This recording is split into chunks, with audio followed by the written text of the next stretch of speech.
This episode of the Boss Rush Podcast is brought to you by, well, you. If you want to learn how to support the Boss Rush family of podcasts, head to bossrush.net or our Patreon at patreon.com/bossrushmedia. Thanks for helping us build something better.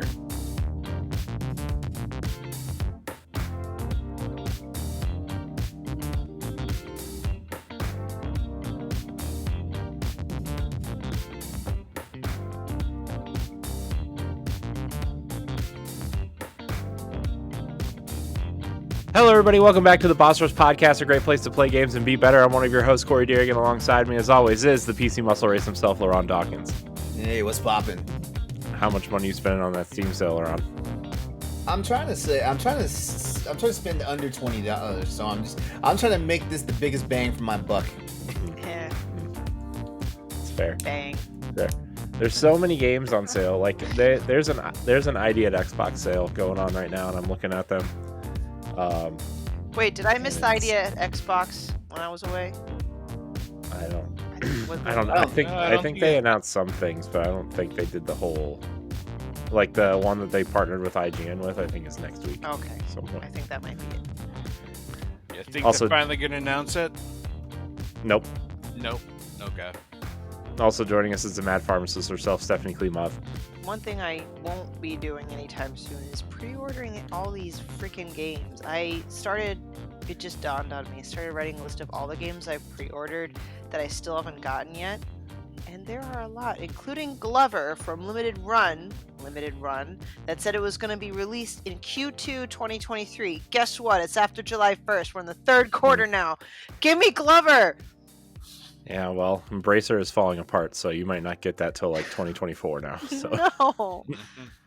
look, all I need is Microsoft to buy Crystal Dynamics and Eidos Montreal, and then I don't care what happens to the rest of the studios.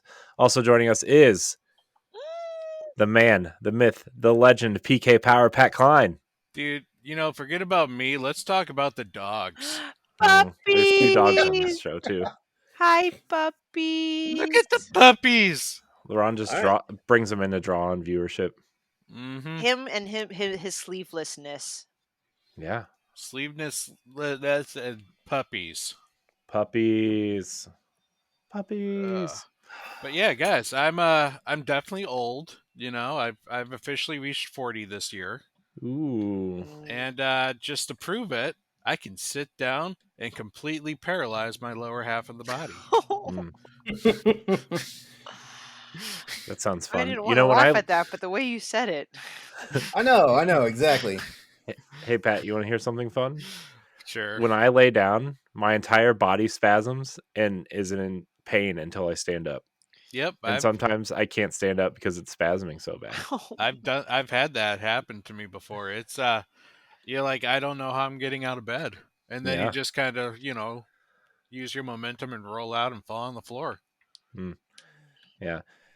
It's not fun. Yeah. So. Anyways, I hurt. I feel great today. So Stephanie, you just got back from vacation. Yeah. By the way, in that group chat, did you not appreciate the stuffy of the "Everything is Fine" dog with the coffee? I did. It was amazing. Jerk. So I said that's amazing. I said that's amazing. You need Come more on, exclamation points. Hmm. Anyway, but yes, I did just get back from vacation with my son, and I was very surprised at how well my son did with said travel, because it was his first big trip ever.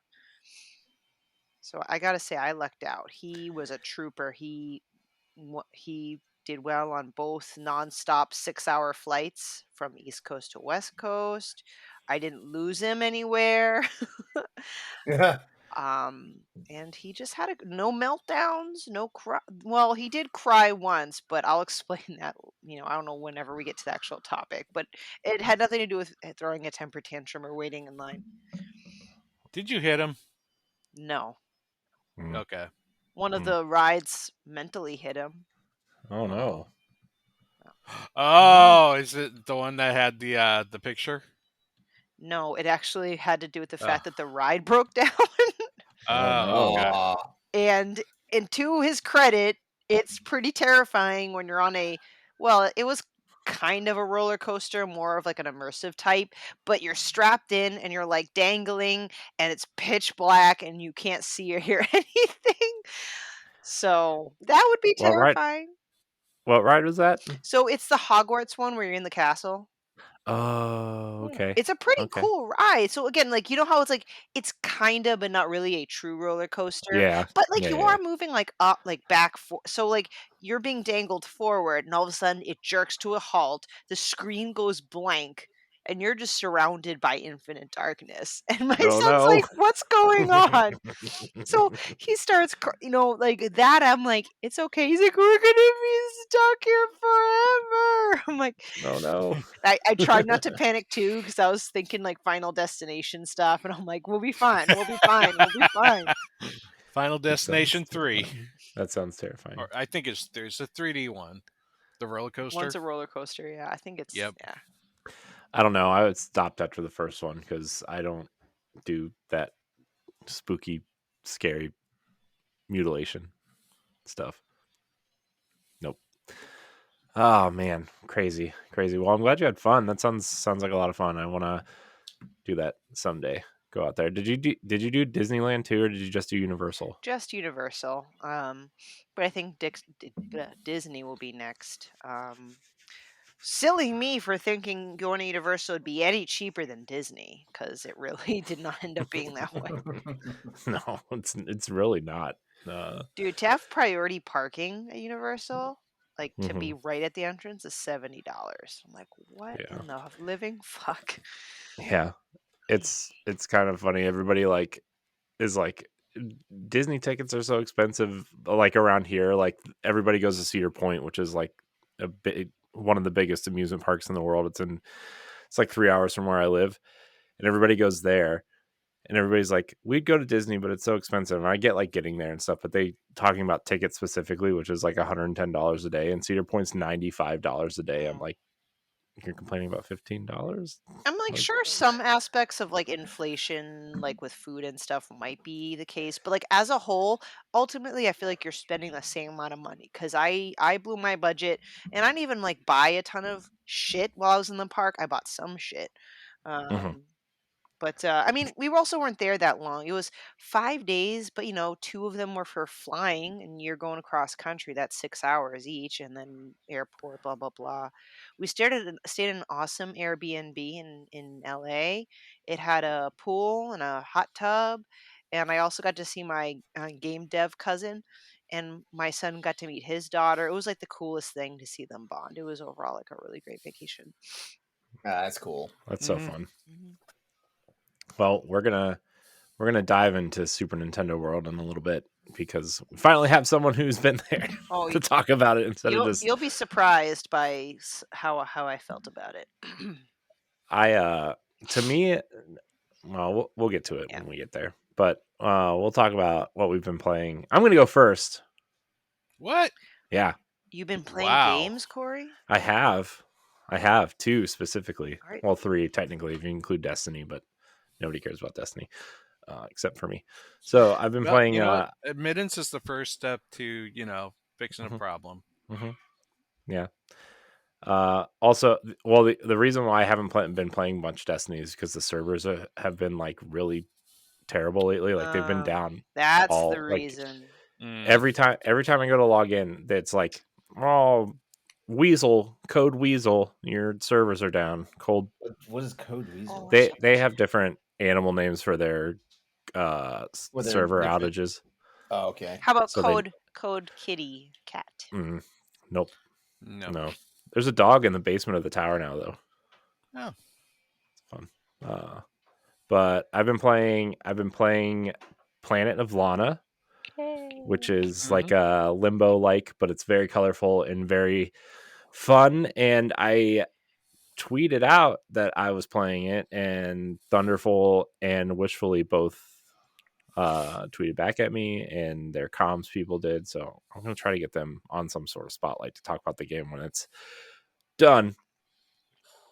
But it's really fun. It's got really, they're like kind of simple puzzles, but it kind of makes you feel really smart when you solve them. At least me, because I'm not very smart. Very different from Zelda, though, right? Where there's really only one way you can solve these puzzles, and it's kind of like a weird change of pace, but also very fun, very colorful. I think there's an achievement for beating the game without dying, and I'm like, how are you going to do that? Yeah, that's that one's no. I Is know. the game is the Especially game when is the game that hard? It's you got to really be paying attention. It's not the game's not incredibly difficult, but you will find yourself, if you're not paying attention or you don't know what's coming, you will find yourself getting trapped like you would in Limbo, right? Like if you weren't paying attention, you would be eaten or stuck in a trap or yeah, fall off in a some of the ledge. later puzzles, you almost have to be.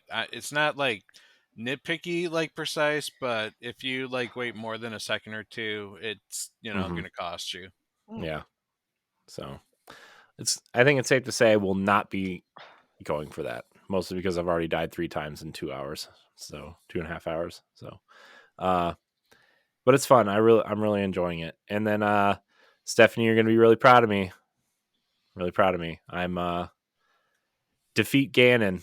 I'm at the that part in Zelda. So I did Woo! all the so this week I went around and did all the towers. I did all the dragon tiers. I did some extra stuff, and I'm finally at the point where I'm like, I should just go get this over with so I can start doing what I really like about this game and just exploring and getting lost and doing the shrines and the Koroks and everything. And yeah, it's pretty.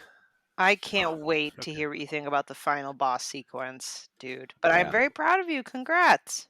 Well, Just to be sure, you have all the memories, right? me. Before you go fight Ganondorf, you have all the memories. That way you can get the good ending. Oh, okay. Mm. I think I'm missing a couple.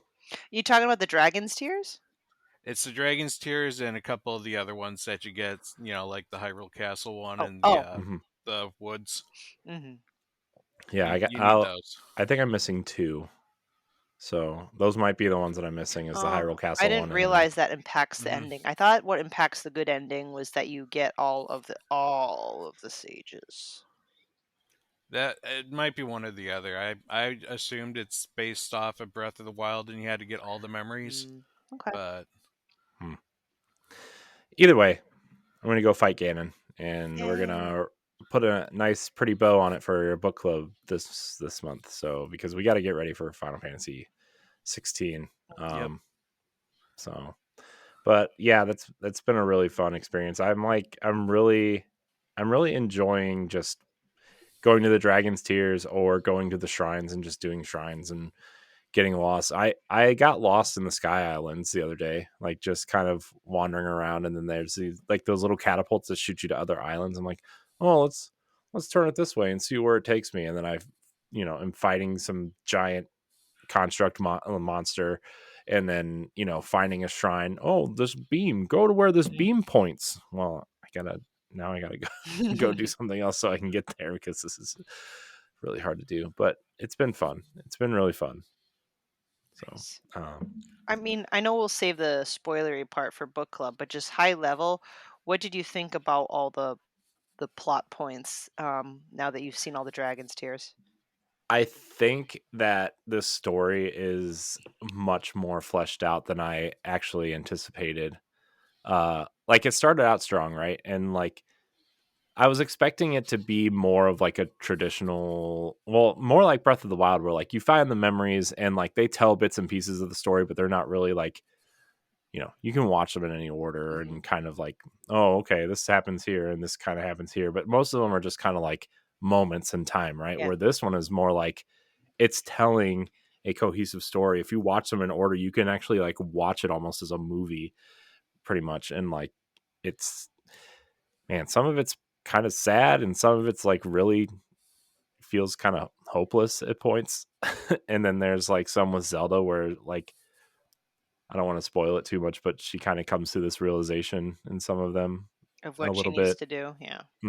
And it's really nice to see Nintendo kind of try for a story for once. uh, you know, so I'm really enjoying it. And I don't want to say too many other things because we are doing our final book club, but Nice. I'm just really trying to keep my recording schedule on a couple days a week so I can actually sit down and play games. So I say that's a pretty smart idea. Mm-hmm. yeah, so but that's really all I've been playing. And then Destiny 2's Season of the Deep story ended last week, and um, some big revelations in the Destiny story. Although nobody understands why they're putting these story revelations in seasons, which a lot of people don't play. They just buy the expansion, play through the expansion, and then they're done. Right. But these seasons have like a 7 to 8 week episodic campaign that they put in the game every 3 months or so. And it's a lot of the times they're kind of like, they don't, I mean, they progress the story, but they don't really progress it in terms of like, oh, well, this person who only plays the campaigns, like, it's more like we're building the story out instead of like progressing the story. But man, the seasons this year are like better than the main campaign and are actually progressing this story forward. It's like, well, somebody who only played up to this point isn't going to understand this stuff, or and that's kind of the problem that Destiny has had, is like their storytelling is really good but only for the hardcore players, and it's really difficult to catch people up on things. So but anyways, I'll end there. Pat, I'm looking Yo, at you. What are you playing? what am I playing? Man, I downloaded the Pikmin 4 demo. Yeah, how's that? Oh. Oh man, like after playing like Pikmin 1 and going to Pikmin 4 demo, I gotta say it is night and day in terms of the controls with that. The controls are so much nicer with Pikmin 4. They're so organized. Mm, Like the ability to actually select what type of Pikmin you want to actually toss mm-hmm, instead of holding a button and, pushing some other buttons and hoping that, Olimer doesn't pick the wrong one. mm-hmm. Yeah. Yeah. But Yeah. yeah, I feel this one is going to be huge. Like, Mm. they've added so many different things to this new Pikmin game, and I'm not just talking about Pikmin. They in the demo you can actually play with the ice Pikmin, and they're pretty cool because they can freeze water and they can freeze bad guys as well. Ooh. So you can like send them against the big like bull bubs, and just like freeze them and then just smack them with everything else without having to worry about them getting eaten. Um, Ochi. I was worried when the game was announced that they were going to put too much emphasis on the dog, like that the dog is going to be the most uber thing, and that you almost don't need the Pikmin. Luckily, that is not true. There are things the dog cannot do that you need to use the Pikmin for. Like Okay. what? Such as the fact that you cannot toss the dog. So if you need to get to a higher ledge and the dog can't jump, Why can't you, the dog jump? well, the dog can jump, but he can do little He's hops. got stubby Mm. little legs. He's got two little stubby legs and holding up a giant body, He and also doesn't have a nose. he is cute as fuck. Seriously, I this like Where's that amiibo at? Mm. good question. They made a Poochie amiibo from the Yoshi games. So, Mm-hmm. Yeah, but yeah, Ochi can't jump high, so you can't toss him. Or so if you can also have the ability to climb walls. Pikmin can climb at the climbable walls. Again, Ochi cannot. hmm. Pikmin can go through smaller crevices that Ochi cannot. So Ochi, while having its benefits such as being able to carry your Pikmin, being able to maybe like, I think he starts off as like a power level of 3. So what he can carry is about the equivalent of 3 Pikmin. Hmm. Uh, can but yeah, other than that, like the game is absolutely beautiful. The worlds are, I guess, more free flowing, and I don't feel any time constraint. You have the day system going on, but there's no like resource that's holding you back, such as the first one being you only have 30 days, or the third one where you have to have fruit juice, or else you die. Mm-hmm. I'm not seeing anything like that in this one, so it feels a little bit more relaxed, and you can go at your own pace at exploring these worlds. Nice. And the other real big thing that they added to this is they added undergrounds, or what they call the sub levels, and they are like little Pikmin dungeons. You jump in with your Pikmin. You can only carry up to a certain amount, and then you go through these dungeons trying to solve puzzles inside the dungeon and collect both artifacts as well as castaways, is what they call them. People that kind of landed on the planet that need rescuing, because you are part of a rescue squad in this game. Right. And you create your own guy, right? You create your own guy, but the options are so limited. Like, there's only like maybe 8 hairstyles, and 4 of them are female, 4 of them are male. Depending on like which body type you take, which are 4 different body types. Right. What else? Yeah, there's a lot of things to collect in this game. The main thing you want to do is you're trying to collect Sparkium, or Sparkleum. It's basically you collect treasures and then you convert them into energy. Wait, is this demo telling you all that about the collectibles and all that stuff? It took me like 3 hours to do as much as the demo as I could. Oh wow. It's essentially the beginning of the game. They don't unlock the third area. So you have the intro area, and then you have the first like level. But then, you can't expand beyond that until the game. But the save data does carry over. Great. I love when games do that. Mm-hmm. Love it. And then the final thing in this game is something called oh shoot, I totally forgot the name. It's what they call the ability to multitask. It's like Dodari or something. And they have these things called Dodari battles, where you run into this strange leafy-looking guy who also has his own dog, and he challenges you to a like a Pikmin battle, where your job is to go on this like little battlefield and try to collect as much resources, before the other guy does in the time limit that you have. And if you win, you typically get an outcast or castaway that he kind of kidnapped. So those are it definitely feels like there's a lot of new ideas going on with this Pikmin, and I'm pretty excited for it. Nice. I'm really hoping that it's maybe better than Pikmin 3. I liked Pikmin 3, but it just got too complicated at some point. It was just kind of like, I don't know. Well, like I said, I feel like it allows you to go more at any pace that you want to, so you don't have to feel rushed. Good. Mm-hmm. Other than that, I also picked up the expansion for Power Wash Simulator, the very first paid expansion they did, which is a SpongeBob themed Power Wash. Who lives in a pineapple under the sea? It's dirty and grimy as messy can be.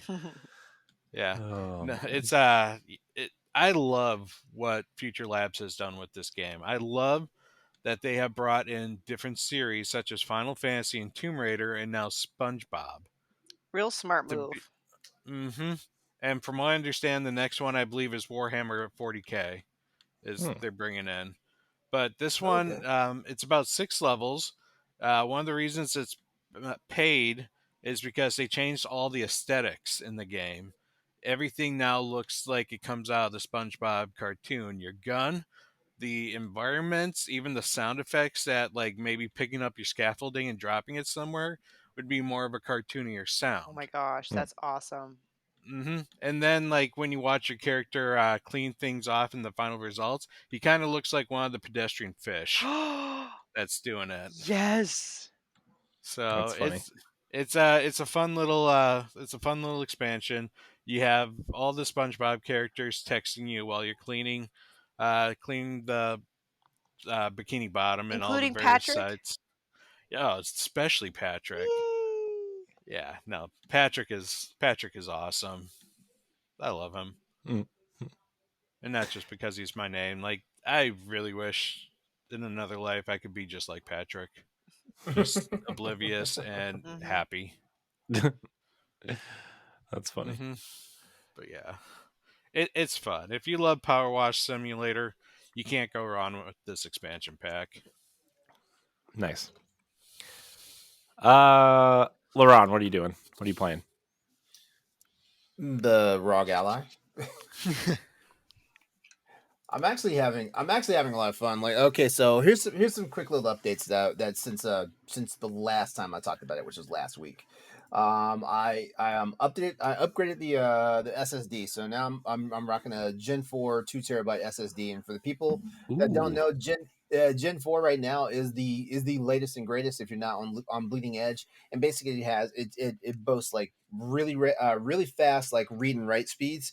I actually benchmarked it, and on the read side, I'm getting 4,600 and some change megabits per second, and on the right was like 3865. So like that's pretty honking fast.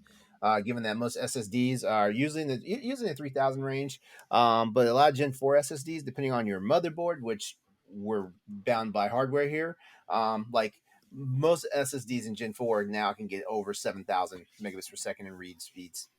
So yeah, there's that. So yeah, just drop the 2 TB in there. Been playing around with a lot of the functions and stuff, and really just trying to test out and see like how well I can like get a good balance of performance to power consumption with the battery and stuff like that.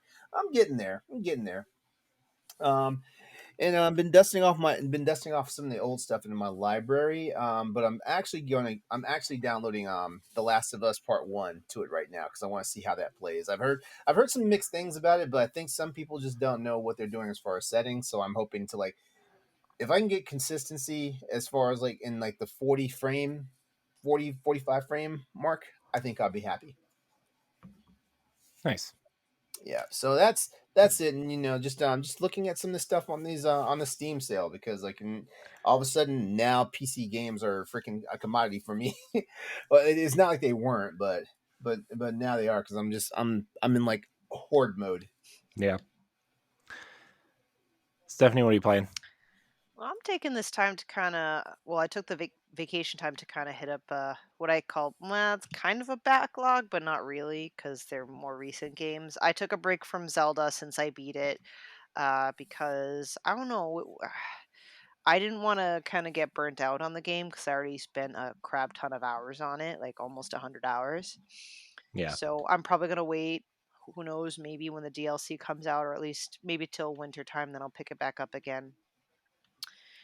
Before vacation, I've been playing Final Fantasy 16, still enjoying it. I defeated one of the major bosses, but I'm still very much early in the game, and that's the oh shucks part of not having a mobile PlayStation thing, because I can't play it while I was on vacation. And I'm not talking about that silly thing that they're coming out with, because No. Nobody wants that shit, especially at that price tag. yeah. I'm Oh my sorry. gosh. Yeah, I know.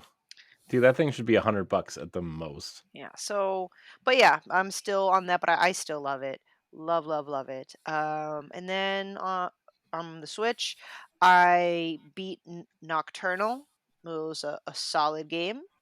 Nothing like, I wouldn't say it's definitely like a top game of my personal games of the year, but it's definitely a solid puzzle platformer action game. I also Oh, had to restart because it was a while since I last played it. Metroid Prime Remastered, because I really want to get that beat this year. And I don't know if I'd call it a hot take because I know it's just a personal opinion. I think, objectively speaking, Metroid Prime Remastered is a fantastic game. I don't know if I can really get into it as much as I hoped I would, and that's only How is it a hot because, take? well, because everyone speaks so highly of it, and I don't want people to think I'm trashing the game. I think the game is well executed, and lifestyle improvements from the original, like, is fantastic. What you're about to say is going to be the hot take. Right. Okay. Well, no, the hot take is 'Cause I just was- I'm not. I didn't really like it as much as I'd hoped I would. I'm, I've realized compared to like a 2D Metroid, like Metroid Dread, I loved it because I don't do first person. It's a me problem, not a Nintendo Well, problem. it's not just a you problem because like I had a hard time adjusting to Metroid Prime when it actually came out because it was in a 3D perspective. I mean, first person perspective. I'm sorry, and honestly, here's my here's my greatest shame. I never beat Metroid Prime originally. Mm. Because honestly, like I was one of those people that had a hard time. Like, but then again, you guys kind of know me. Like those Nintendo properties, I do not like when they change. I don't like it. Shocker. Yeah. So yeah, I mean, so I'm right there with you. Like Prime is a fantastic game though. Like I will say it though. Like it does show its age, even though this is a wonderful like it's a remaster. It's wonderful. Oh Yeah, yeah, it there's is. there's still some parts I'm like, oh, I could see how this was, a game from XYZ. But again, it's that first person spatial awareness that I lack. Like when I'm playing Metroid Dread 2D, like I just had a much better grasp of the map, so to speak, and where I was going. And I Yeah. know the whole point of a Metroid type game is that you get ability you have to revisit areas. I just was much better able to handle that in a 2D setting where first person, I got so mad at myself for going all the way to one side of part of the planet and then just not knowing that I did mess something up and I had to go all the way. I just, It, still, it's a game you want to guide, yeah, especially Yeah. for our time. Yeah, the main problem of all the Metroid Prime games is they move slow compared to their 2D brethren. yeah. So yeah, I will probably use a guide to finish it because I still want to see it through. It doesn't seem to have much of that story that would normally grab me like in a Zelda or something, but I still but again, it's because I'm so new to this. So withholding the rest of my judgment for it, but I'm dead set on finishing it. So and That's good. then last but not least, I started Spooshy Come Home finally. And I know Nice. What is that? it's an adorable game where you play as a mushroom that's trying to come home and made by one developer. He was on our podcast, what was it, last week or the week 2 weeks before? ago. Weeks ago. He's Yeah. Oh, awesome. while I was out. Yeah. Hmm. It's Okay. definitely a very much an indie cozy game. It's primarily a platformer with very light puzzle elements, like no combat, no fall damage, and d- you know the reason why I like it so much is because even though it's leaning heavily towards the cozy aspect, I don't know, I just found myself really enjoying it because I know how short of a game it is. I could have easily just blasted through and rolled credits in a day or in a plane ride.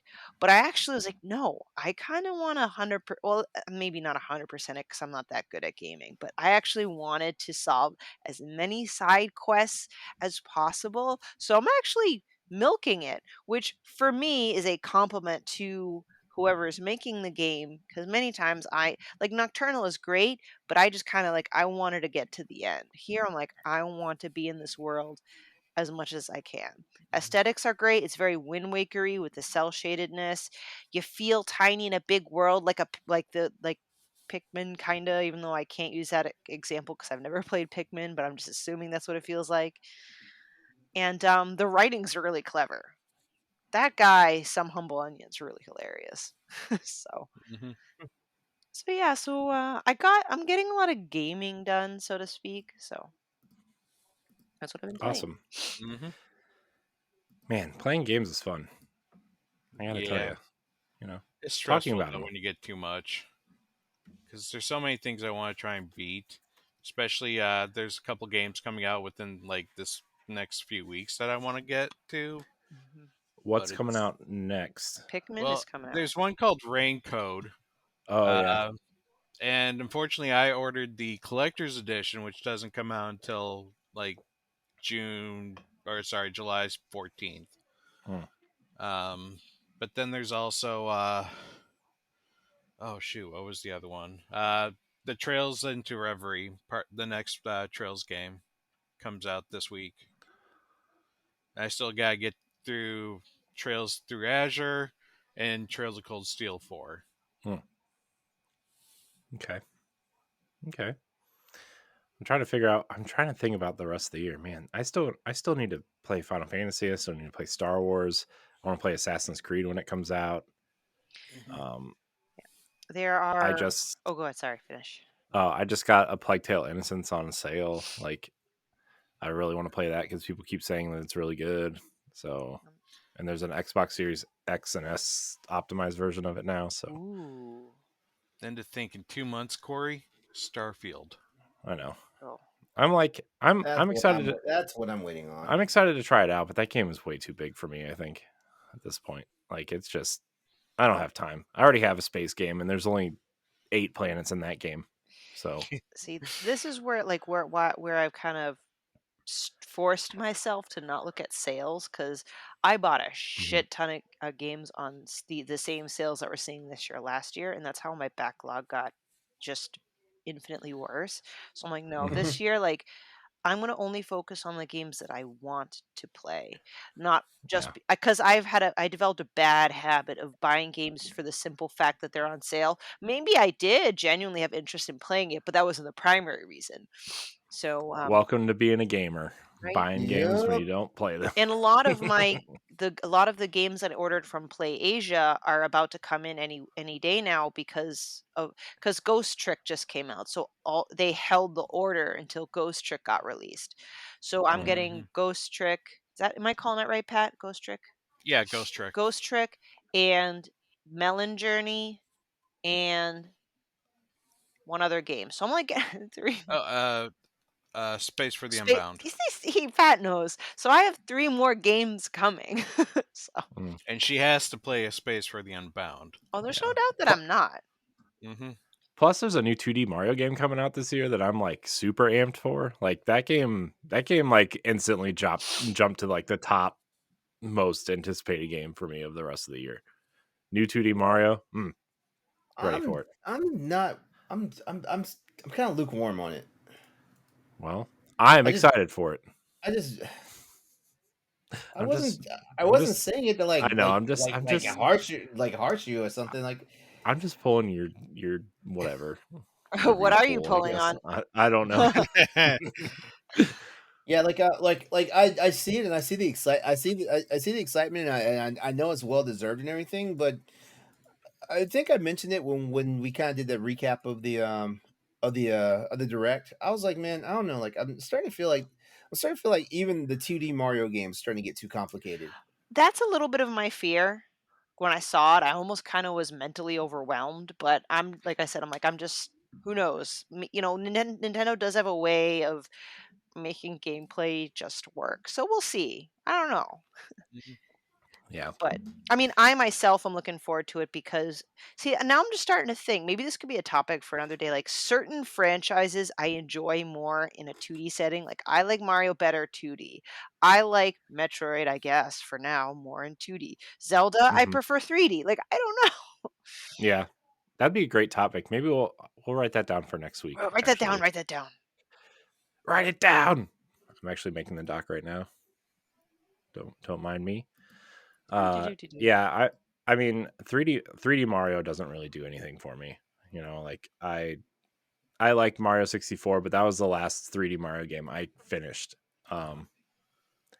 There's some But good like ones though. You got Galaxy. Mm. Odyssey was amazing. yeah, it was fine. My son decided to start Mario Odyssey on the trip. He actually put down Minecraft for once and Ooh. started it, which is great, but he's still lazy with all things. And he's like, Mom, I can't reach this moon. I'm like, God, just play around with the buttons. That's how I learned how to play video games. You just mess around with it till you figure it out. You look at something, can you jump on it? Then try to jump on it. Yeah. I cannot fuck with Galaxy at all. Yeah, Galaxy made me sick because of all the upside downness. Yeah, same. I couldn't. I honestly, I think I played maybe like 2 hours of Galaxy, and I was like, I'm done. I can't do this. Can't do this. I'm sorry. Super that Mario was 3D World, however, is the best of both worlds and is in fact the best Mario game. So it's fact. Write it down. no, Odyssey. Odyssey Odyssey, is the same game as Mario 64. but with a hat that turns you into a T-Rex or a frog, and then you But see those what aren't happened. those aren't to me those aren't fun mechanics. Like just oh well, it's fine. I understand people like it and that's fine. It was a very I'm not saying the game was bad, it just wasn't for me. If you want to be a Patreon producer, head on over to Patreon, patreon.com/bossrushmedia, and find out which tier is right for you. Our Patreon producers at the $5 tier or higher for this month are Adriel Munger, Austin Campbell, Celeste Roberts, Christian S., Sana Dirrig, Francisco Santillan, and Rebecca Jewell. Thank you for your continued support. Anyways, speaking of Mario, Stephanie, tell us about Super Nintendo World. Okay, so when I heard that they were opening Super Nintendo World in the US, I was overly hyped. Just, I don't know, because I'm a Nintendo person, I guess, and it's nice. Because it's exciting that Nintendo's opening a theme park. Yeah. Indie girl. Yeah, and I definitely wanted to go as soon as possible, and I wanted to be my son's first big vacation because I know Disney is typically what people think of, but as much as I've shown Nikolai almost all of the original Disney movies, he just didn't grasp on to the fandom like I did as a kid. And since he's probably more of a Mario fan than a Disney fan, so I'm like, I might as well take him there. So just the bottom line though, I wouldn't say I was disappointed, but don't really care that I don't go back again. Ah, And let me preface it by saying, if you are a Mario fan, then yes, I do say go at least once in your life. It is worth to go at least once in your life.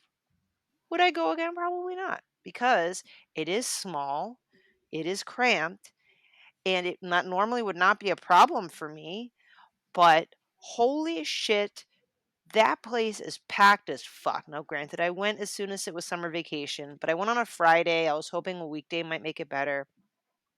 I got the early pass. So I went at Friday at 7 in the morning, an hour before the park opened. And Nicola and I ran. We did not walk. We ran until we got yelled at by people to get to the park that's all the way at the far end at the bottom lower lot. And we still had to wait an hour and a half to get on the Mario Kart Bowser's Challenge. Okay? Now, also granted, it was broken or something. Like there was technical difficulties. So half of that wait time was because there were technical difficulties, which I don't know. I don't design theme parks and I'm not about to try and sound like an entitled person, but I just figured if the theme park opened in February, how how is it already having technical difficulties? But anyway, it was hot as balls too, so that didn't help. But the nice thing is, like most theme parks, they try to immerse you while you're waiting in line. So once you get inside, like Bowser's quote unquote castle, you kind of see all the Mario Kart trophies and the different tracks. Like that was very cool. Bowser's room had his throne with a picture of Peach on it. Little designs of how you make bombs and bullet bills. Like that part was like I loved it. It was very cool to see to come to life.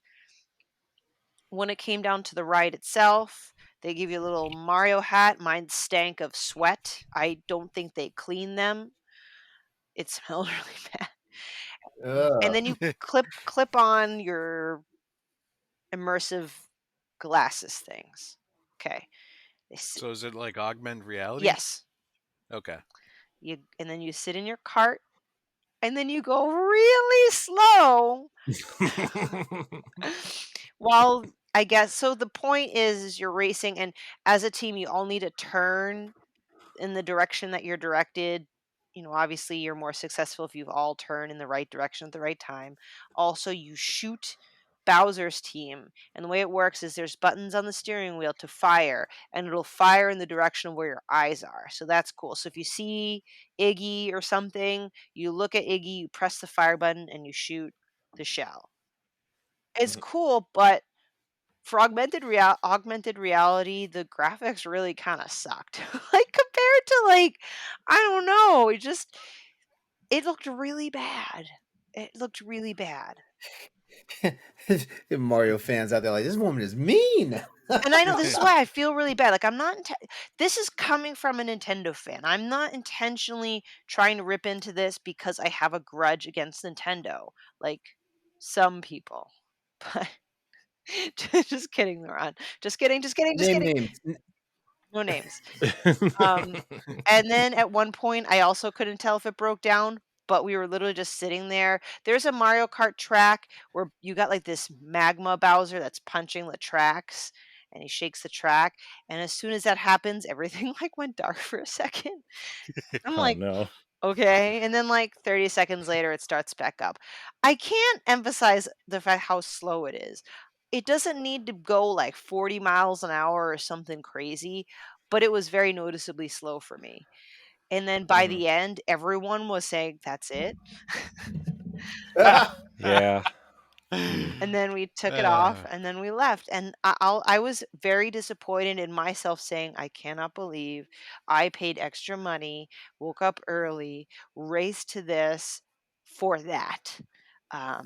It's almost like one of those things that you have that pride, right? Like you don't, because you're such a fan, you don't want to admit how disappointed you are. So that's why I say, if you're a Mario fan, I still it wasn't terrible. It wasn't a bad ride. It's just go once, experience it once. That's it. And if you do want to go and experience it, do what I did. Because unless you go at 7 in the morning and race down there, and that'd be the first thing you do, no lie, the wait time for that ride was 3 hours. All other times, 3 hours, consistently, 180-minute wait. One time it says the ride wasn't even on. Like I don't know if they like shut it down for a part of the day. Other things, I got the wristband. I got a Luigi wristband. They remind me a lot of the slap bands from the 90s. I think that's cool. Granted, each of them cost me like almost $40 or about $40. Oh, they're like the Disney Magic Bands. Okay. Okay. $40. Oh, they are slap bracelets. Oh, okay. $40. I'm going to say that again, $40 ish. And you can interact with it around the park. You can hit POW blocks or just question mark blocks. You get coins. You can track them with your app. There are 4 challenges where you can get keys. You need at least 3 keys to get into Bowser Jr.'s castle and get the golden mushroom. So I was like, we're doing this. I paid this much money. We're getting into Bowser Jr.'s castle. And we had to wait in lines to do these silly challenges where I wouldn't think they were silly if I didn't have to wait more than 15 minutes for it in the hot sun. They're all right. I feel bad for the kids or the people that did not get the keys because then they have to wait in the freaking line again. So one's like you hit a POW block and you need to like knock a shell to get the key. So it's a timing thing. Another one was trying to beat the Goomba from getting the key, which is all about strength of like cranking a crank thing. One was literally just tapping all the green squares to turn them blue. And then the last one, which I didn't do because I just gave up on the line. That was too long even for me. Had to do with a piranha plant. Anyway, we got 3 keys. We go inside Bowser Jr.'s thing. This one was cool. You look at it. It's like a shadow projector. Like there's a light behind you and it shows your shadow, and your shadow can interact with what's on screen. So you need to like knock bombs away and hit blocks and stuff. And then if you do it enough, you get the golden mushroom. That was cool. And I barely saw the characters. I don't know what it's like in Disney anymore. I saw Mario and Luigi out and I freaked out, but I was in line. 15 minutes later, they were gone. I was like, what the hell? And then I saw Princess Peach, 10 minutes, she was gone. And I was there in Nintendo World from 7 a.m. till noon, and I only saw them very briefly. Hmm. Makes you wonder if how hot they get in those suits. Well, yeah, I mean, so I'm not like you should stand out there and suffer, but then put them in an air conditioned part of the place or something. I don't know. I wonder if they don't do what Disney does, where they have 2 or 3 people play the same character at the same time, and like they rotate them out. Maybe, but I was You just know, I don't know. I haven't been to Disney in a while, but I recall Disney characters being out. I don't know. I was just sad. I was looking forward to getting a hug from Luigi or forcing a hug on Luigi, either or. Um, it was crowded. I can't say that enough. So I know I've How been. long's that park? Sorry, How long's that park been since open? Like February. since February? Okay. So and the merch shop was cool. Lots of merch. I got Nikolai a Yoshi shirt and a stuffed Yoshi. I got myself a Luigi shirt. Lots of cool merch shop. I couldn't go to the Toadstool Cafe because you had to make a reservation on the same day. And by the time I got out of the Bowser's Challenge, which means I got out at 8:30, it was already booked for Wow. the day. wow, Wow. that's crazy. So it's insane. Overall, I wouldn't say I hated it. I don't regret going. I liked it. I enjoyed it. I probably will not go back again unless my son is begging me. So you said it's smaller, right? It's From small. all the pictures, it looks super claustrophobic. It's Like, extremely claustrophobic. And like I said, yeah. at first I thought like, oh, no big deal. But when there's hundreds of people there, if not hmm breaking the Oh thousands, yeah. I had enough. I was ready to just throw down the towel, be like, that's it, we're going home. I don't care. Like, but I'm like, no, do this for Nikolai, do this for Nikolai, do this for Nikolai. Um, I mean, granted, getting older, I don't like crowds anyway, but I can't emphasize how much significant. I went to the Hogwarts place. I went to Jurassic World. None of those places were nearly as congested as Nintendo World. And maybe part of it's because Nintendo World's new, but it is Yeah, claustrophobic. yeah, So, I mean, we'll see. If they work on the one in Florida, maybe it won't be as bad. yeah. I mean, they're building a whole new park just for the other Harry Potter part and Nintendo World and some other things over Yeah, so there. maybe like if I kind of get a look see of what Orlando's will be like, I'll probably go to that one. hmm But There's also like a big Donkey Kong expansion at yeah. that one. So I would say if you're going to go to, if you can swing a non-school vacation and a weekday, go. You'll have fun. Yeah, that's what I was worried about. Also, not that you would know, but I heard that all of the Nintendo rides have size restrictions. I mean, how many rides are there? I only remember I there don't being know. one ride, and that's Oh, the there's only one ride? let me see if I missed Well, anything. two? I thought there was like supposed to be 2, Well, but the I don't know. Yoshi, what about the Yoshi's Adventure thing? I saw no, Is that not a ride? I did not see that. Oh, I wonder if that's a Japan only or if it's I'm not gonna have to open look yet. that up because I scoured that entire freaking place and I only saw that one damn ride. That's so crazy. Only one ride in the whole area? Yeah. I mean, and I didn't pay much attention to the weight restriction thing, but I mean, there are people of all shapes and sizes, so I don't know. I mean, you're in a oversized go-kart. I didn't see anyone having a problem, but no. Yeah. Well, the one in Japan, you can't be over 6'2" or something. Hmm. So I don't know. Yeah, so I mean, that's Super Nintendo World. I hope with people who listen to this don't get discouraged if they have it in their plans to go. I just say be prepared and Mhm. plan for the most optimal situation. Like I said again, get early pass. That's a non-negotiable. Go Mhm. there first thing. If you can swing a weekday, stuff like that. And you're just going to have to compromise. You can probably, like, for example, only go to Bowser's Challenge or make a reservation for Toadstool Cafe or somehow tag team it with your family. I don't know. Mhm. Yeah. Well, sorry it wasn't everything you wanted it to be. No, I still enjoyed it for what You it know is. what? You know what would have made it better? What? Bringing your 3DS and unlocking the Street Pass. Oh Mm. yeah. I mean, Get all them tags. were there people there with like Switches and 3DSs? I mean, Not that I've seen. seems like It's no. I think people kind of got the memo about being just super congested. You would think, right, to play it in line. I think I've only seen like I can count on one hand the number of people I've seen with their devices. Mhm. I think maybe it's also the time of year I went to. Most of it was just families bringing their kids. Mhm. It's for their little kids. But it was cool though, right? You get to see all sorts of like people wearing their Nintendo Mario shirts.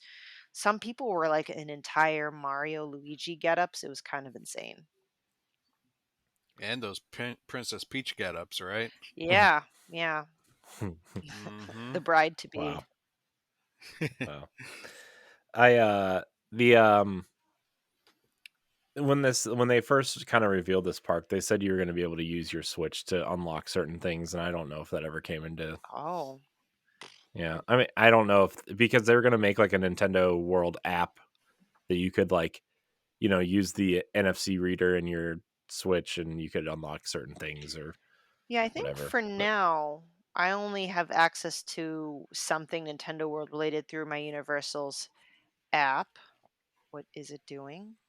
Like if I click on Super Nintendo World, I'll let you know how I did. So I was on Team Luigi. I got 1,168 coins. ooh, Hey, I got 3 keys, not just one. They messed it up. I got the golden mushroom, I got 26 stamps. But see, I don't know what that means. Like what 26 stamps of what? hmm, Looks like this. nice. Look at that. It's Luigi. The super Colorful.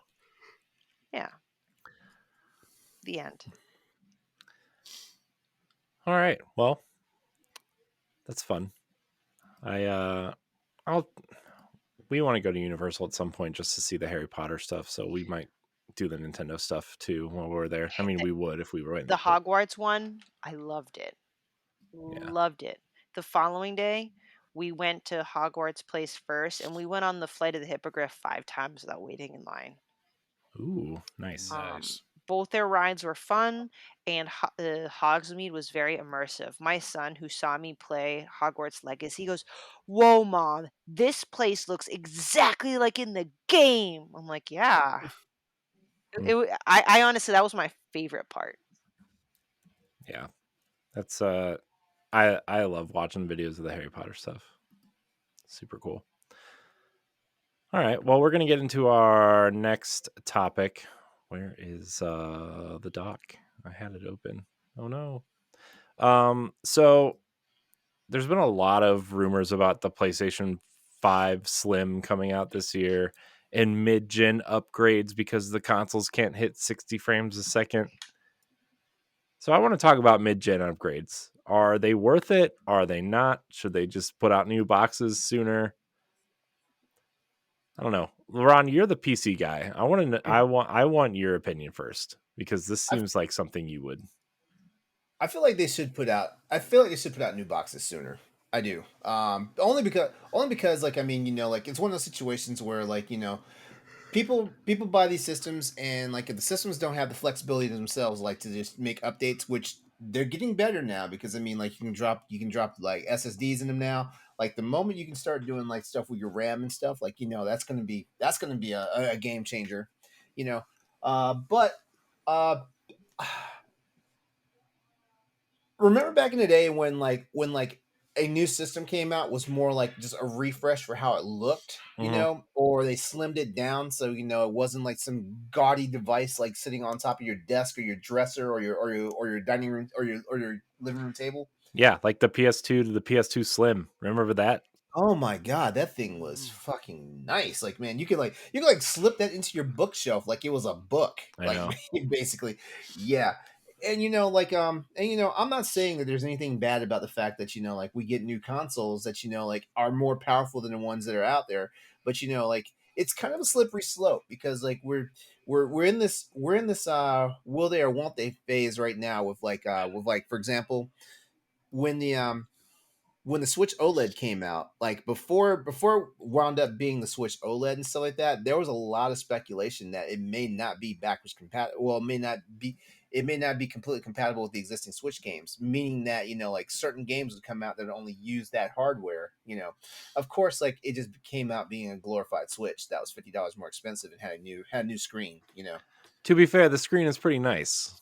Oh yeah, the screen is nice. The screen is nice. Every time I walk into Target and I see the two switches, the OLED and the regular Switch sitting side by side, I'm like, man, it's a nice screen. But like there's always gonna be that. I just feel like the system's gonna come out like, okay, PS5, the PS5 and the Xbox Series X, $500 consoles, right? What's probably gonna happen is the new ones are gonna come out at either 500 or 550, and the original ones are gonna drop down by $100.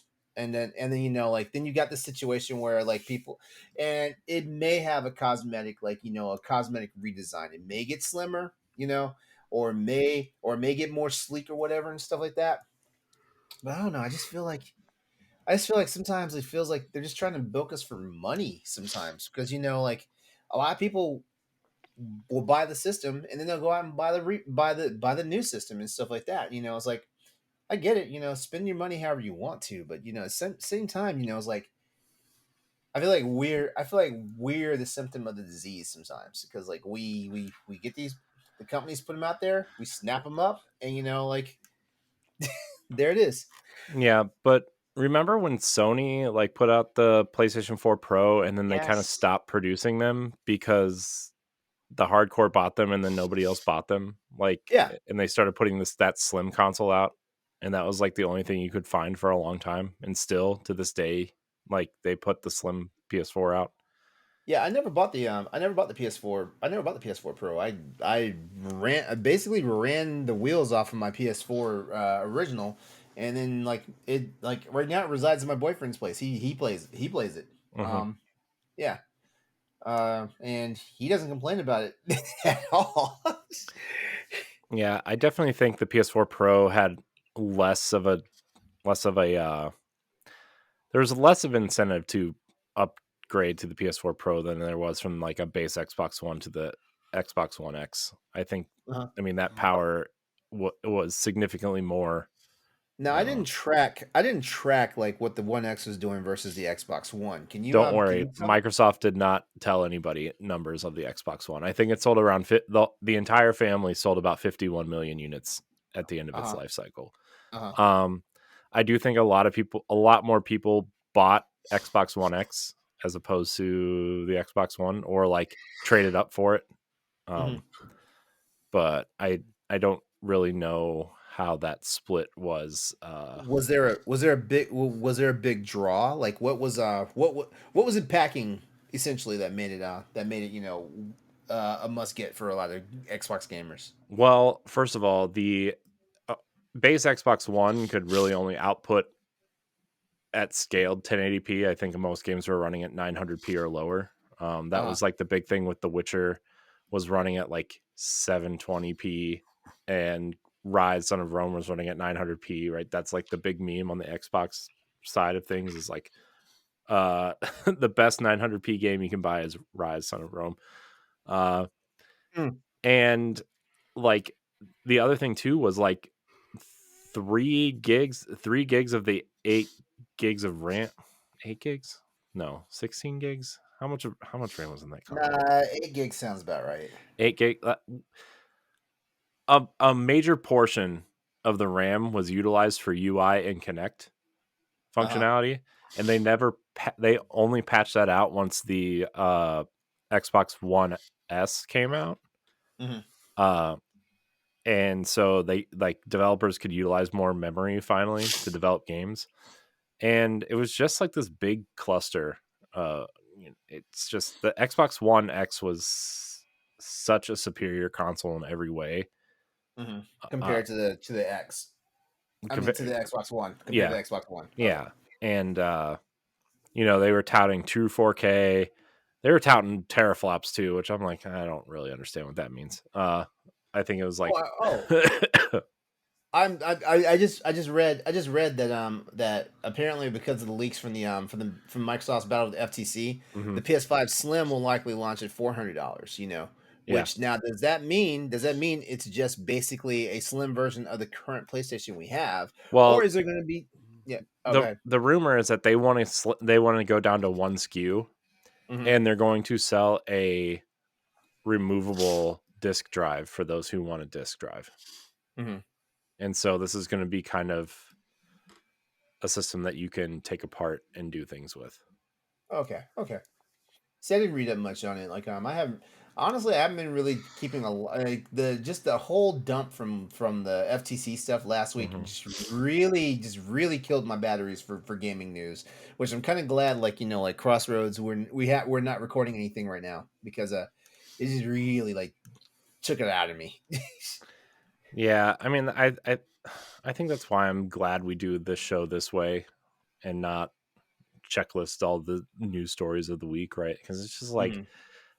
I mean, most of us, like when we scroll social media, at least when I do, like I follow a bunch of people who say the news and everybody's saying the same thing, and the podcasts I listen to are saying the same thing. It's like I don't want to Yeah. like talk about it and read about it and Yeah. hear about it. Like it's just Honestly, honestly, that's kind of what I'm thinking I'm about doing as far as like the redo for whenever Crossroads like gets back on it and Andre and I get back into it. I'm really thinking that what, it's probably time to stop doing like all this the marquee news. mhm. Like talk about some stuff that's noteworthy and stuff, but like just have a show. Yeah, yeah, and as much as I love talking about like the stuff that's happening with Xbox, it's like I don't know. I feel like trying to keep up with everything all the time, especially with like you know responsibilities and stuff like that. It's like I can't do what I used to do, right? Pre-kids, pre-marriage, like yeah, I would be all over it. I would want to do everything all the time. But now it's like, huh, interesting. I don't want to do that, you know. And like if something big and relevant comes up, yeah, we should probably talk about it. Like, E3 getting canceled for the next 2 years, supposedly. I thought it was just done. I thought But E3 was just done. yeah, no, I think it's done. But like, I don't know. I don't think we need to talk about every little granular thing about the other consoles. Hmm. Plus, like, how many other shows do that like we would just be crowded into there, and you know we need to set ourselves apart, guys. For real, yeah, yeah. Ultimately, you know what? I will say this, like, but I feel like it's also been like a thing of the console generations of the past anyway. Like most of these consoles only push like 30 frames per second and stuff like that. You know, you which what you get in cap frames, you get better overall resolution and performance and stuff like that. But like guys like me who actually eyeball that like a game is moving at a certain frame rate, like it kind of gets under my skin, and stuff like that. Which honestly one of the biggest reasons why I made the move to like more PC gaming and stuff like that. Even though I think you guys just heard me earlier, like saying like like on the ROG Ally, like I'm capping frames at like 45, but Hmm. actually 45 frames is a sweet spot actually. Yeah, Um, it's a especially sweet for a spot. handheld. Yeah, it is. Yeah, Yeah. But like the thing is though is like most first party games are like really optimized for the consoles, right? that's true. And That is I true. mean, hey, you can push Halo Infinite at uh 1440p and 120, 1440p. Mm-hmm. and Yep. at 120 frames a second if your TV can handle it, or your Mhm. monitor or whatever you're playing on. But then you get something like obviously Starfield is so massive and so unbelievably ambitious that like they I mean, I don't know. I don't even know if like whatever they put out next could run it at 60 frames. Like it's just so huge. And so like I get it. But also like something I heard the other day, I think it was a Digital Foundry video, is that they actually designed the game like Final Fantasy 16 it was experiencing this, which is why like the performance mode is so choppy. is like they initially designed the game around 30 frames a second, and then they tried to scale the frame rate up, and it's actually would have benefited them to scale it or to design it around 60 frames a second and scale it down. Is what Digital Foundry was saying. Which is really interesting to think about, because like there are games that are designed around the frame rate. I think Dark Souls is like the prime example, the original release of Dark Souls, where like if you ran it at a higher frame rate, your weapons would break faster. You would take more damage because it was just designed around the 30 frames a second. Yeah. And there was like a major modding community trying to fix all that. Yeah, that was actually a big deal with Monster Hunter Rise. Actually, like when you play at higher frames, like monsters were harder and stuff like that. Which actually, I kind of love that challenge when it comes to Monster Hunter. So like, it wasn't a big deal for me. But yeah, I had to test it out because so I grabbed the Switch version and played it for a hot second. I was like, whoa, like I beat this damn thing way too fast. And it wasn't like I got cross gen stuff, so it wasn't like I could cross save and like use my existing stuff from my PC save. Like it's like my character is still sitting somewhere at HR60 on the Switch version. Yeah, and I was like, man, I kind of like just walked through this monster just now. Yeah. So I wonder if these companies are going to put out mid-gen upgrades and not just a redesign. I mean, Sony seems like they're going to. Microsoft already said that they're not going to do an upgraded version of the Xbox Series X, like a mid-gen refresh. Yeah. But also they could just call it like the Series L, and it would be, you know what I mean? Like they could just do that. I mean, The Series XL Microsoft's taking L's this console generation, so or the might as well. XS. So well, here's my thing. I think we're gonna get to a point now. Like I feel like we've got one more console generation where we'll probably get this half step stuff where like let's say the PS7, let's say the PS6 comes out, and there might be a PS6 Plus. Let's just call it that. And then PS7 comes out, and then it'll finally be a fully realized console. It'll be, I'm not gonna say it's gonna push the same spec as like like whatever the PC equivalent is at that time, but there will no longer be needs for mid generation like upgrades and stuff like that. You'll finally have like hardware that the developers and the publishers are happy enough with, and kind of quells people that like dabble back and forth in the PC environment plus the console environment, so like that. Because I think that's who they're trying to appease right now. Like they're trying to appease the people who turn around and they see like, oh well, Dead Space remake came out, on all systems plus PC, and PC just like ran like laps around like the consoles because the consoles are missing certain things, even though like the new technology that they throw, like the chip makers throw on there, like like for example Fidelity FX, on because all these are AMD chips and stuff like that. That's nice, like it does this trickery that basically basically it upscales games so you can push the limits of like frames and all this stuff, and it makes the games look comparable to the PC counterparts and stuff like that without having PC money, basically. So I think we're getting to that point where we're about to where the lines are starting to get a little bit closer to each other. Yeah. I don't know. It's just I think everybody was like really excited for these consoles because they were promising like 60 frames. I mean, like the Xbox and the PlayStation box both say 120 frames a second. The PlayStation box says 8K on it, by the way. Yeah, which is silly. But like I think as we move through this generation and people are finding, as they are like maybe in like a year or two when these games start coming out and they really start optimizing for these consoles, we'll hit 60 frames. But like now that we're done with the cross-gen stuff and we're seeing certain games like do this, it's like I wonder how many people are really disappointed in that, I don't know. I used to not be a frame rate snob, and then like I started playing games at 60 frames a second, and then you go back to 30 and it's like, oof, oof. Even Destiny runs at 120 frames a second on Xbox Series X, and I was like, man, this is awesome. And then you load up Destiny 2 on Xbox One X, and it runs at 30, and you're like, oh my gosh, I'm missing 90 frames. I'm missing 90 frames. Where are they? So, I don't know. Pat, Stephanie, you got any opinions on mid-gen upgrades? Well, I personally think that they've been, I don't know. Like, I wish that they didn't have to happen. Honestly, Same.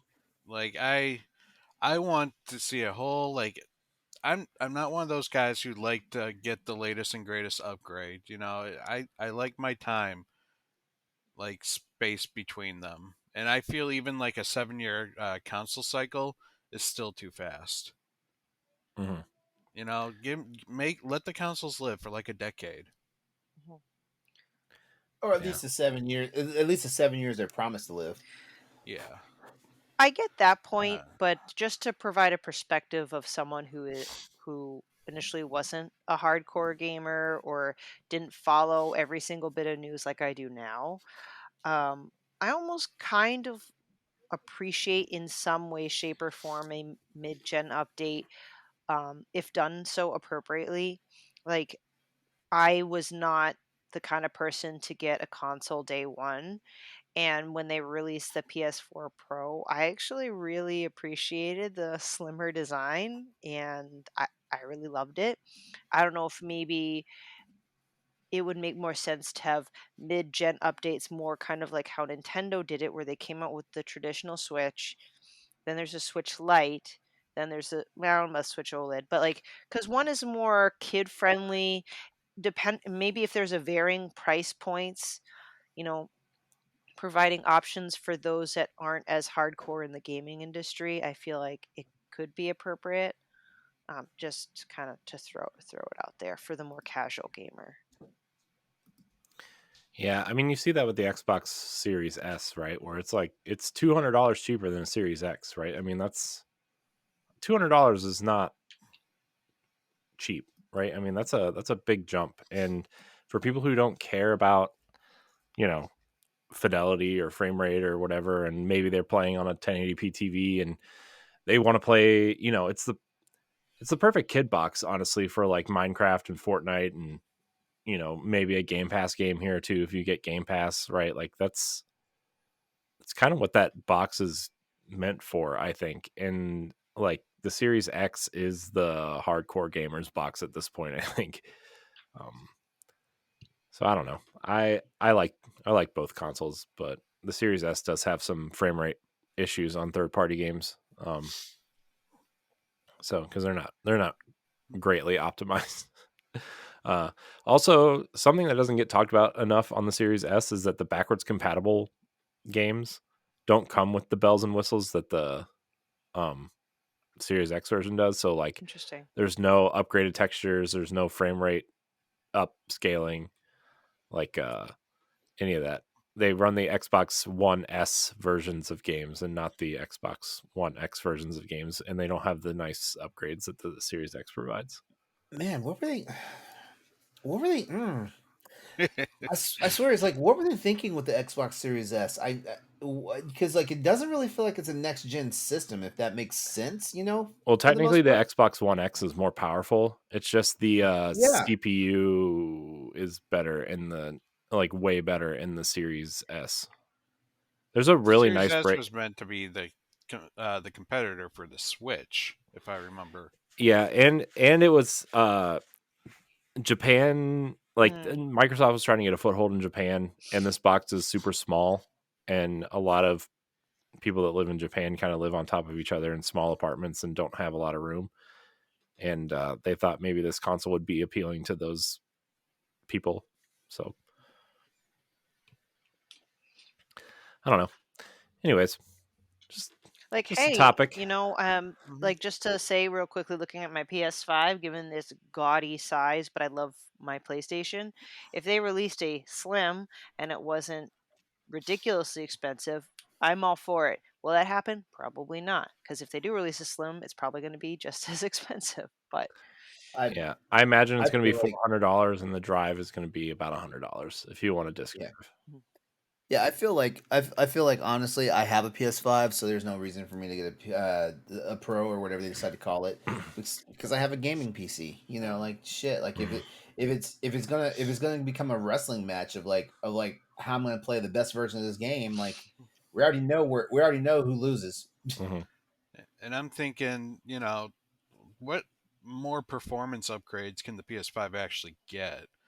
They just, You know, if anything, they want to be able to push the frames. That's Mhm. really it. Yeah, They want to push that's the frames because people are really starting to dig in on that whole thing, right? yeah. You know, because I remember console gamers didn't worry about frame rate, you know, like that, you know, but it kind of started creeping into our conversation during the PS4, Xbox One era. Mhm. Yeah.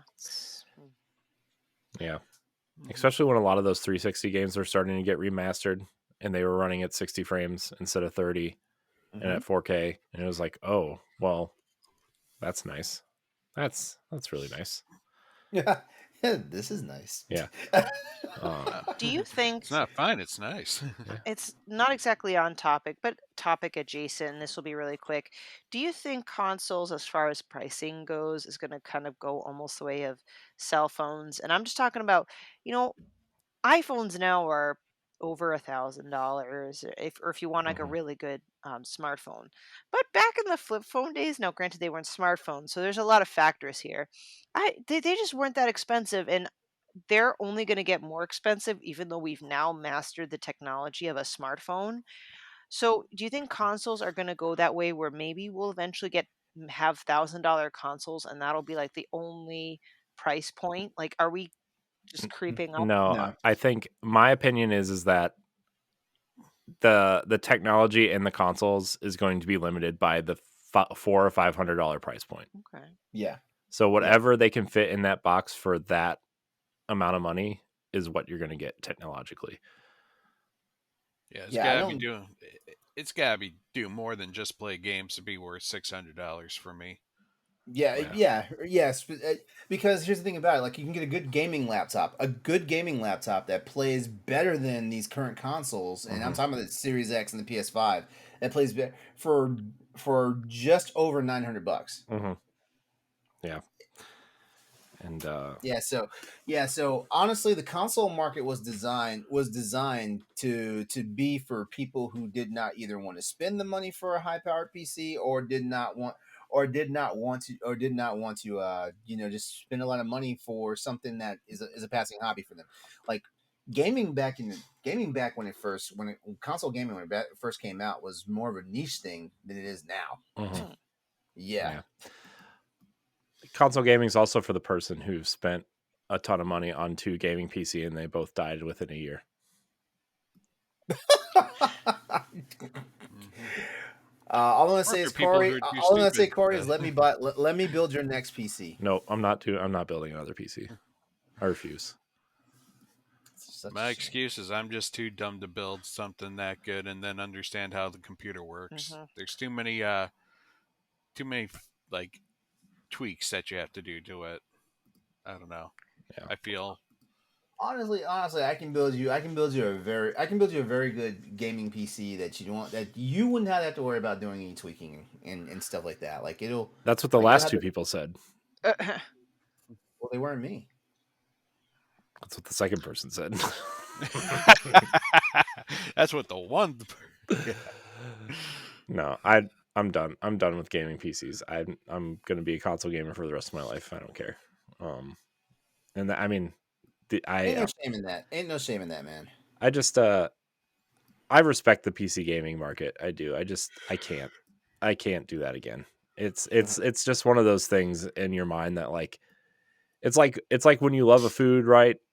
And then you get really sick or food Oh. poisoning or something and And you you don't attach it to that ever food want it and you again. never want it again. That's how Mhm. PC gaming is for me. So, and then they wouldn't fix it. So that was also Now, fun. see, that's the shitty part. I They actually wouldn't still fix have my second one in the basement, LeRon. I could actually probably send it to you and you could see what's wrong with it Mhm. because you're, How long have you had it? How old is it? oh God, like 4 years old, 5 years old. Oh, Four? it's still comparable. It's still a comparable system then. 4-ish, I Uh-huh. think. So Still a comparable system. I mean, if you're thinking about it, like I'll take a crack at it.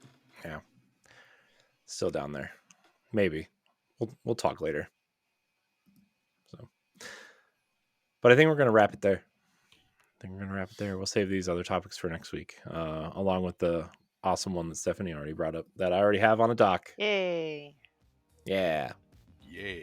So I want to thank everybody for their time and for watching and or listening to this episode of the Boss Rush Podcast. You can follow us at Boss Rush Network. You can find all of our content on bossrush.net.